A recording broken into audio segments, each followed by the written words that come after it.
Halo anak kelas 6 yang hebat, bertemu kembali dengan Ibu Anggita Rizkasari.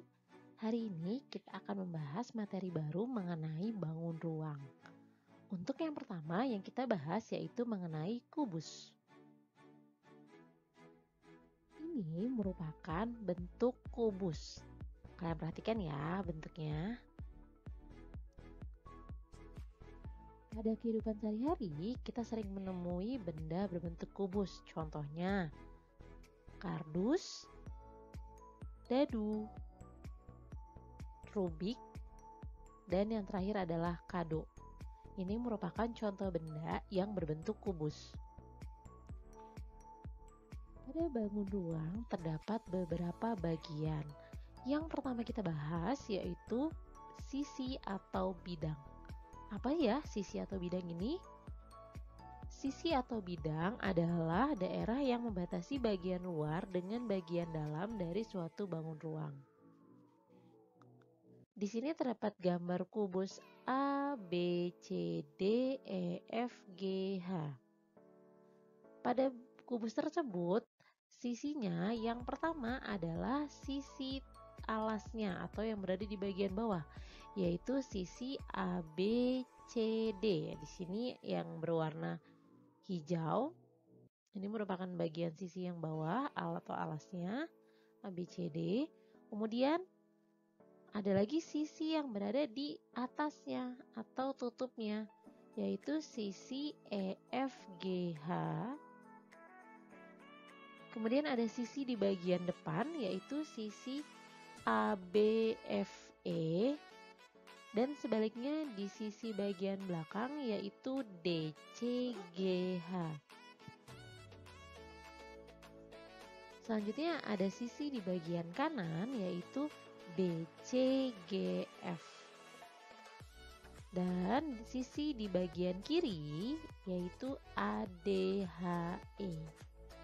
Jadi dapat kita hitung jumlah sisi pada kubus ada 6 sisi, yaitu bawah atau alas, tutup, depan, belakang, kanan, dan kiri.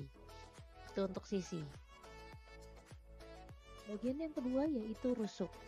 Rusuk adalah garis pertemuan sisi-sisi pada bangun ruang. Di sini masih terdapat kubus yang sama yaitu kubus A, B, C, D, E, F, G, H. Rusuk pada kubus tersebut yang pertama adalah A ke B atau rusuk AB, kemudian rusuk BC, rusuk CD, rusuk DA, dilanjutkan dengan rusuk AE, rusuk BF, rusuk CG, rusuk DH. Kemudian ada rusuk EF, rusuk FG, rusuk GH, dan yang terakhir ada rusuk HE. Jadi jumlah rusuk pada kubus adalah 12 rusuk. Bagian yang ketiga yaitu titik sudut. Titik sudut adalah pertemuan 3 atau lebih rusuk pada bangun ruang. Masih dengan kubus yang sama, kubus A, B, C, D, E, F, G, H. Di sini dijelaskan adalah pertemuan 3 atau lebih rusuk pada bangun ruang. Jadi titik sudut pada kubus tersebut ada titik A, titik B, titik C, titik D, titik E, titik F, titik G, titik H. Jadi jumlah titik sudut pada kubus ada 8. Maka dapat kita simpulkan sifat-sifat dari kubus itu yang pertama memiliki 6 sisi atau bidang yang berbentuk persegi, sama luasnya sama karena bentuknya adalah persegi. Yang kedua memiliki 12 rusuk dan yang terakhir memiliki 8 titik sudut. Ini merupakan sifat-sifat kubus. Selanjutnya, selain tadi 3 sisi rusuk dan titik sudut, ada juga bagian dari kubus. Yang pertama itu ada diagonal sisi. Diagonal sisi adalah garis yang menghubungkan dua titik yang terdapat dalam sisi yang sama. Dua titik. Kalau yang ini namanya rusuk, kalau diagonal itu tandanya miring. Jadi kalau digambarkan seperti ini, dia menghubungkan titik B dan titik E. Ini dinamakan diagonal sisi. Selain diagonal sisi, ada namanya diagonal ruang. Kalau diagonal sisi masih dalam sisi yang sama, kalau diagonal ruang menghubungkan sebuah titik dengan titik yang berada di sisi sejajarnya. Contohnya di sini, titik B dan H dihubungkan oleh diagonal ruang. Ya, atau titik A dengan G, atau F dengan D, atau E dengan C, itu merupakan diagonal ruang. Dan selanjutnya ada namanya diagonal bidang. Kalau diagonal bidang yaitu seperti ini, dia berbentuk bidang. Kalau dilihat itu berbentuk seperti jajar genjang. Ini merupakan diagonal bidang pada kubus.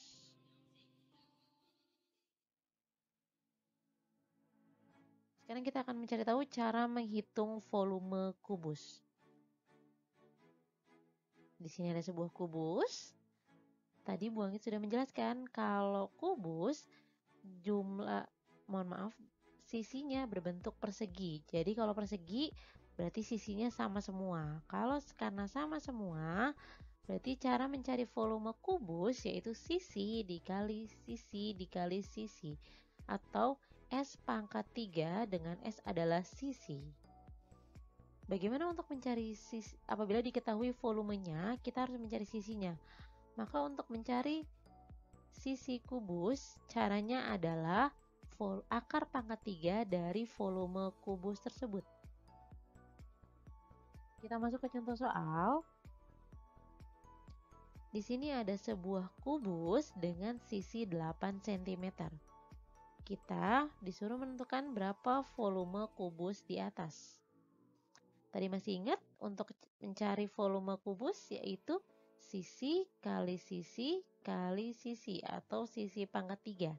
Karena sisinya 8, jadi tinggal kita tuliskan saja 8 kali 8 kali 8 atau 8 pangkat 3. Berapa 8 pangkat 3? Hasilnya adalah 512 cm kubik. Ingat ini bukan persegi tapi kubik karena di sini dikali 3, dipangkatkan 3, maka di sini kubik.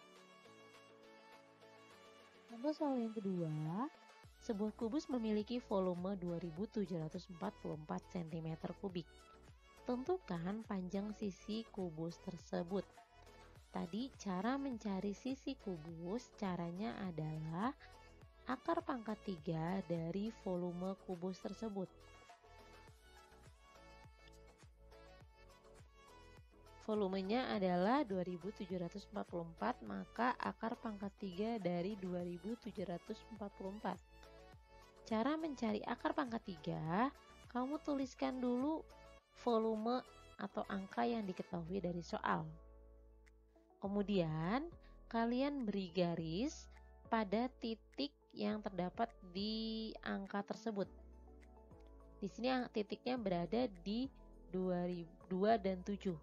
Maka kita beri garis antara 2 dan 7 untuk memudahkan kita menyelesaikan tahapan selanjutnya. Setelah dipisahkan seperti ini, angka yang berada di sebelah kanan garis yang ini itu merupakan angka satuan dari hasil akar pangkat 3. Dan yang sebelah di kirinya untuk puluhannya. Kemudian kalian perlu mencari tahu atau menghafalkan bilangan pangkat 3 dari 1 sampai 10. Di sini Bu Anggi tuliskan 1 pangkat 3 sampai 10 pangkat 3. Apabila sudah kalian tuliskan atau kalian hafalkan bilangan pangkat 3 ini, maka tinggal kita perhatikan saja. Untuk yang berada di sebelah kanan garis, kita perhatikan angka yang paling belakang. Di sini ada angka 4. Kemudian kalian cocokkan bilangan pangkat 3 dari 1 sampai 10 yang satuannya 4. Di sini ada 1, 8, 7, dan ada yang 4. Maka satuan dari bilangan tersebut adalah 4. Untuk angka yang berada di sebelah kiri sebagai satuan dari bilangan tersebut. Mohon maaf, puluhan dari bilangan tersebut. Karena di sini angkanya 2, kalian cari angka yang mendekati tapi tidak boleh melebihi angka tersebut. Karena di sini 2, yang mendekati adalah 1 dan 8, tapi karena tidak boleh melebihi, maka yang dipilih adalah 1. Jadi akar pangkat 3 dari 2744 adalah 14 cm. Mudah ya untuk mencari akar pangkat 3 dari sebuah bilangan. Selanjutnya ada jaring-jaring kubus. Sebuah kubus apabila kamu buka akan membentuk sebuah jaring-jaring. Di sini ada 11 bentuk jaring-jaring kubus. Kalian perhatikan bentuknya. Jaring-jaring kubus tersebut sangat berkaitan erat dengan cara menghitung luas permukaan kubus. Tadi sudah Bu Anggi jelaskan, jaring-jaring merupakan sebuah bangun datar yang digabungkan untuk membentuk sebuah bangun ruang. Jadi apabila sebuah kubus kita buka, maka akan terbentuk jaring-jaring seperti ini.